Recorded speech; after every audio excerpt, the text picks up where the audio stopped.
Israel फिलिस्तीन के बीच युद्ध जो है वो बड़ा होता जा रहा है। हूथी के लड़ाकों से परेशान होकर अब अमेरिका और नेटो देश, यूरोपियन देश एकजुट हो रहे हैं।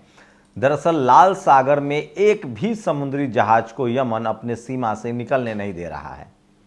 वहीं अमेरिका परेशान है। यमन पर हमला यूरोप को भारी पड़ सकता है और वहीं अमेरिका ने जो सूत्र बता रहे हैं, अमेरिका ने साफ साफ कहा है इजराइल को कि 31 तारीख तक युद्ध को ख़त्म करो वरना हम तुम्हारा साथ छोड़ देंगे। वैसे भी खाड़ी देश के दबाव में ये तो होना ही था, लेकिन सबसे मज़ेदार है कि सोचिए 1,60,000 सैनिक वाला देश इजराइल पूरी तरह से घुटनों पर आ चुका है।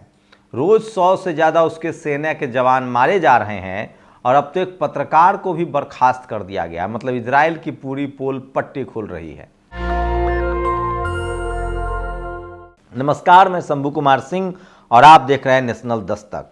मैं आपको रोज फिलिस्तीन इजराइल का अपडेट देता हूं और आज आपको बताऊंगा इजराइल की बर्बादी 12 तारीख को क्या क्या बर्बादी हुई है। ये बहुत ज़रूरी है आपके लिए जानना। इसके बाद आपको अंदाज़ा लग जाएगा कि दरअसल चल क्या रहा है। उसके बाद मैं इंटरनेशनल क्या हो रहा है वो भी बताऊंगा। इंटरनेशनली ये हो रहा है कि यूनाइटेड नेशन फिर से 12 तारीख को बैठक करेगा युद्ध विराम को लेकर कि युद्ध को ख़त्म किया जाए। मैं फिर कह रहा हूँ इजराइल अपने बैकफुट पर है और उसे हमास करारा जवाब दे रहा है।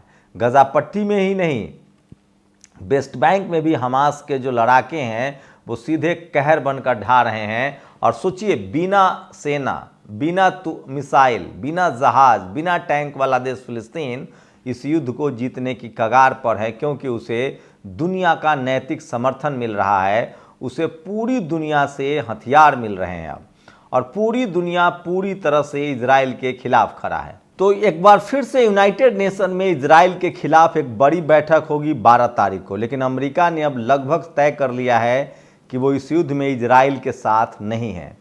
दरअसल इजराइल को लगातार अमेरिका की मदद मिल रही थी, लेकिन खाड़ी देश अब एकजुट है और वो चाहते हैं कि किसी भी कीमत पर यह युद्ध रुकना चाहिए और फिलिस्तीन को आज़ादी मिलनी चाहिए। सोचिए, पिछले 75 सालों से इजराइल किस तरह से सुपर पावर और जेम्स बॉन्ड बना घूम रहा था, लेकिन वो पिछले एक महीने के युद्ध में घुटनों पर आ गया है। खबर यह है कि 5,000 के करीब इजरायली सैनिक मारे जा चुके हैं, 5,000 से ज़्यादा अपंग हो चुके हैं, मतलब 10,000 के करीब कैजुअलिटी इजराइल की हुई है। वहीं 18 से 20,000 फिलिस्तीनी आम नागरिक मारे गए हैं। इस युद्ध की सबसे खास बात यह है कि जिनको आतंकी का तमगा दिया गया था, जिनको पश्चिमी मीडिया आतंकी कहता था और पूरी दुनिया के नज़र में मीडिया के दम पर जिसको आतंकी ठहराया गया था, हमास और हिजबुल्लाह को या हूथी को या फिलिस्तीनियों को, वो दरअसल पीड़ित निकले। अभी भी ये साफ है कि हिजबुल्लाह, हमास और हूथी जो है वो आम लोगों को नहीं मार रहा है। वो सिर्फ और सिर्फ इजराइल के सैनिक अड्डों पर हमला कर रहा है। 30,000 करीब इजराइल ने अपने सेना भेज रखा है और उन लोगों को लगता है कि ये सब हमारे खिलाफ हैं और जानबूझकर बेंजामिन नेतन्याहू ने देश को युद्ध में धकेल दिया है। वहीं इजराइल के एक पत्रकार को नौकरी से निकाल दिया गया है, क्योंकि वो लगातार अपडेट दे रहा था और उसका कहना था कि दरअसल देशवासियों को पता चलना चाहिए कि हमारे कितने टैंक फूंके जा रहे हैं, हमारे कितने जवान मारे जा रहे हैं, हमारी क्या स्थिति है। दरअसल तानाशाह हमेशा डरपोक होता है। बेंजामिन नेतन्याहू लगातार अपने सैनिकों का शव नहीं लेते थे, सैनिकों के आंकड़े नहीं बताए जाते थे उसकी बर्बादी के ताकि लोगों में गुस्सा न भर के। मैं पहले दिन से बता रहा हूँ कि इस युद्ध में बेंजामिन नेतन्याहू की ज़िंदगी दाव पर लगी है, उसका कैरियर दाव पर लगा है, उसकी सत्ता दाव पर लगी है। जैसे ये युद्ध रुकेगा, बेंजामिन नेतन्याहू के खिलाफ एक बड़ा बवंडर मचेगा इजराइल में, क्योंकि सारे के सारे इजरायली उसके खिलाफ हैं। पहले से उसके खिलाफ धरना प्रदर्शन चल रहा था, लेकिन जिस तरह से इस युद्ध में वो बेनकाब हो चुका है और अब फिलिस्तीन को पूरी तरह से आज़ाद भी करना होगा, क्योंकि पूरी दुनिया फिलिस्तीन के पक्ष में एकजुट है।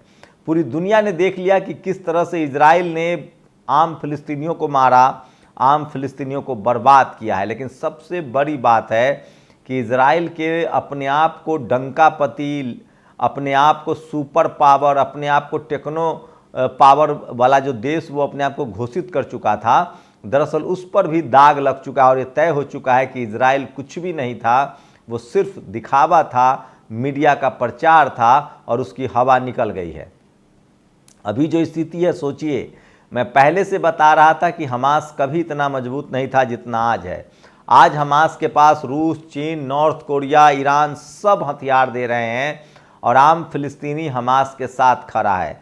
तो पूरा के पूरा खेल बदल गया है, पासा पलट गया है और कल तक कमज़ोर फिलिस्तीन और हमास आज दुनिया के सबसे ज़्यादा वीर देशों में काउंट हो रहा है और उसके लोग सराहना कर रहे हैं। और सोचिए, एवरेज रोज कम से कम 50 सैनिक इजराइल के मारे जा रहे हैं। जहां इजराइल निर्दोष फिलिस्तीनियों को मार रहा है, वहीं इजराइल हमास, हितू और हिजबुल्ला जो है वो सीधे सीधे इजरायली सैनिकों पर बमबारी कर रहे हैं। 31 दिसंबर का लास्ट डेट है, फिर 12 से यूनाइटेड नेशन में वोटिंग होगी। इसी बीच सोचिए 9, 10 और 11 और 12 तारीख सबसे ज़्यादा इजराइल के लिए बुरा दिन है। 11 तारीख को जहां 10 तारीख को जहां उसके 50 सैनिक मारे गए, 11 तारीख को उसके 100 सैनिक मारे गए और आज जबकि 12 तारीख है, आज भी उसके एक साथ 10 से ज़्यादा सैनिक मारे गए हैं। तो उसको लगातार क्षति हो रही है।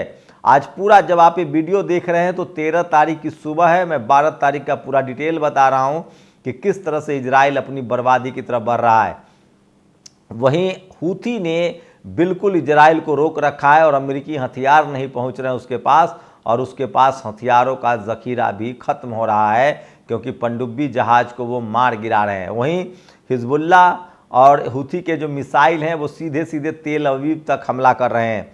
तो 12 तारीख को क्या क्या नुकसान हुआ उसका पूरा डिटेल देखिए। खान यूनिस गजा में पूर्व AI क्वसम लड़ाकों ने 10 इजरायली सैनिकों के पैदल सेना बल के खिलाफ 2 रेडियो टेलीविजन विस्फोट डिवाइस चला दिए, जिसमें कई IDF सोल्जर्स मारे गए और कई घायल हुए हैं। ये 12 तारीख की बता रहा हूँ। हमास और रेसिस्टेंस ने खान यूनिस टेंडम सेल में एक इजराइल ट्रूप कैरियर और 2 इजरायली वाहनों को निशाना बनाया है, ये भी खबर है। और सोचिए, ब्रेकिंग है, किल्स 11 IDF सोल्जर। आज सुजिया गजा में अल कासम योद्धाओं ने एंटी टैंक सेल से 7 इजरायली सैन्य वाहनों, जिसमें एक किंग लीडर टैंक और 3 सैनिकों को एक साथ पैदल सेना वाहक में शामिल था, नष्ट कर दिया। फिर इजरायली बाज 3 टैंक पर हमला किया। उस टैंक की मदद को आए बचाव दल के सैनिकों से योद्धा भीड़ गए और कईयों को मार गिराया। इसके अतिरिक्त RPG से एक स्नाइपर को निशाना बनाया और करीब कई क्षेत्रों में दुश्मन पैदल सेना बलों के साथ भीषण लड़ाई में लगे रहे। उन्होंने सीधे तौर पर 11 जायोनी सैनिकों को मारने और कुछ मृत सैनिकों के उपकरण और सामान जब्त करने के साथ और सैनिकों को भी मारे जाने की पुष्टि है। ये देखिए किस तरह से जो फिलिस्तीनी सेना है वो हथियार भी कलेक्ट कर रहे हैं हमास के लोग। तो ये सबसे बड़ी खबर है। सोचिए किस तरह से सबसे ज़्यादा नुकसान हो रहा है। 11 इजरायली सैनिक के मारे जाने की खबर है, ये मैं सिर्फ बता रहा हूँ। और ये वेस्ट बैंक इलाके में भी फिलिस्तीन लगातार टक्कर दे रहा है और इजराइल अपने घुटने पर है, बैकफुट पर है। तो ये तमाम खबरें जो हैं वो सोशल मीडिया पर वायरल हैं और इस युद्ध में आम फिलिस्तीनी जो है वह पूरी तरह से हमास के लड़ाके बन गए हैं और उनके पास हथियारों की भी कमी नहीं है। हमास और रेसिस्टेंस के लड़ाकों ने गजा के अल महत्ता, शेख नसीर, खान यूनिस, अल जैतून और जिबिलिया कैंप के आसपास अलग अलग घटनाओं में IDF के भयंकर और हिंसक झड़कों में इंगेज किया है। भारी गोलियां RPG पर जमकर चले हैं। तो सोचिए 10, 9, 10 और 11 और 12 तारीख सबसे ज़्यादा खतरनाक रहे हैं और ये सबसे बड़ी खबर बता रहा हूँ किस तरह से इजराइल के लोग जो है वो मारे जा रहे हैं, इजराइल के सेना मारी जा रही है। और इसका मतलब है कि इस युद्ध में अब पूरी तरह से इजराइल जो है वो बैकफुट पर है और उसके पास अब खोने के अलावा कुछ भी नहीं है। तो ये बड़ी खबरें हैं जो आपको बता रहा हूं। और युद्ध का आज 12वां दिन है जब युद्ध किस तरह से, और इजराइल जाने वाले टैंकर पर हूती विद्रोहियों ने यमन में किया मिसाइल अटैक और बड़ी चेतावनी दी है, वो एक भी जहाज को आगे नहीं जाने दे रहे हैं। तो ये सबसे बड़ी खबर है। और सोचिए किस तरह से इजराइल जो अपने आप को सुपर पावर कहता था वो घुटनों पर आ चुका है और 1,70,000 करीब सेना के जवान हैं। और सोचिए हमास, फिलिस्तीन के पास न कोई हथियार था, न कोई अपनी सेना थी, न कोई टैंक था, न कोई मिसाइल था, लेकिन अब उसे दुनिया भर का साथ मिल रहा है और अब हथियारों की कमी नहीं है। फिलिस्तीन जो है वो हमास में शामिल होकर लड़ रहे हैं और देर सवेर इनकी स्थिति अफगानिस्तान वाली होगी, जैसे अमेरिका ने तालिबान को सौंप दी सत्ता और फरार हो गए। इजराइल के साथ तो ये भी नहीं हो सकता है, क्योंकि अमेरिका तो 7 समंदर पार से आया था। इजराइल दरअसल फिलिस्तीन का पड़ोसी देश है और 75 सालों से जिस तरह से वो रोज थोड़ा थोड़ा करके इजराइल फिलिस्तीन पर कब्जा कर रहा था, वो कब्जा भी रुक जाएगा। और इस सब की वजह है सोशल मीडिया। सोशल मीडिया ने पूरी तरह से इजराइल को बेनकाब कर दिया है और फिलिस्तीन के लोगों को और फिलिस्तीनियों को आज़ादी के सपने दिखाए हैं। युद्ध इसलिए पलट गया है क्योंकि अब हमास और फिलिस्तीन के साथ पूरी दुनिया खड़ी है, उसे हथियारों की कमी नहीं है। रूस, चीन, नॉर्थ कोरिया, ईरान सीधे सीधे हथियार दे रहा है। खाड़ी देशों ने आर्थिक मदद भी शुरू कर दी है। जापान ने भी बड़ी मदद की घोषणा की है। वहीं दुनिया के तमाम देशों में इजराइल के खिलाफ लगातार प्रदर्शन भी हो रहे हैं। तो मिला जुला कर यह है कि 31 तारीख का डेडलाइन है और किसी कीमत पर इजराइल को युद्ध खत्म करना होगा और उसे अब पूरी तरह से फिलिस्तीन खाली करना पड़ेगा।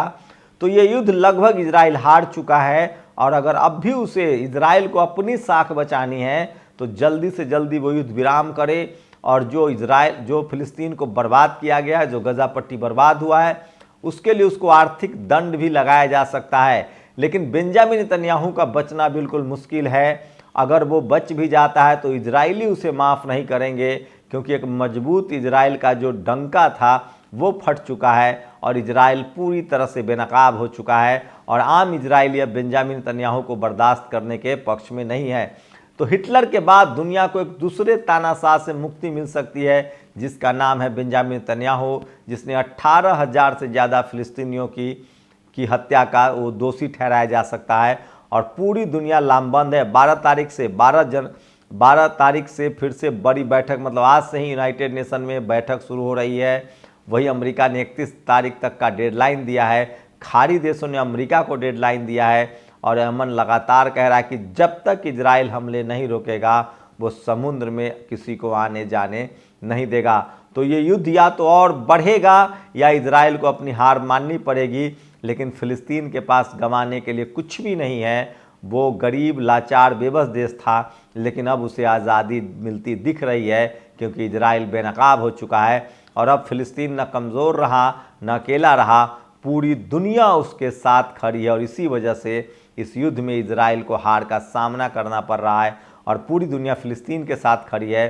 हर नागरिक को दुनिया को पता चल गया है कि इजराइल दरअसल आम फिलिस्तीनियों को मार रहा है, एक आतंकी देश है और वो एक आज़ाद फिलिस्तीन पर कब्जा करना चाहता है।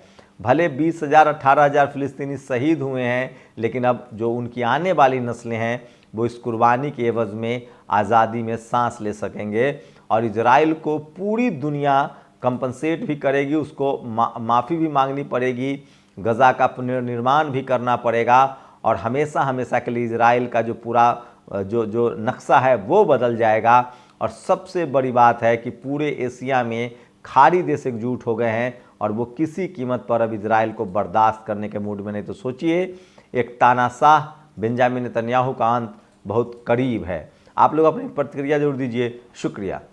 नेशनल दस्तक की आपसे गुजारिश है कि अगर इसको बचाना चाहते हैं तो नेशनल दस्तक को सब्सक्राइब करने के लिए रेड कलर के सब्सक्राइब बटन को दबाएं, फिर बेल आइकन की घंटी दबाएं। नेशनल दस्तक को बचाने के लिए बहुत जरूरी है कि हर खबर को शेयर करें, लाइक करें, कमेंट जरूर करें।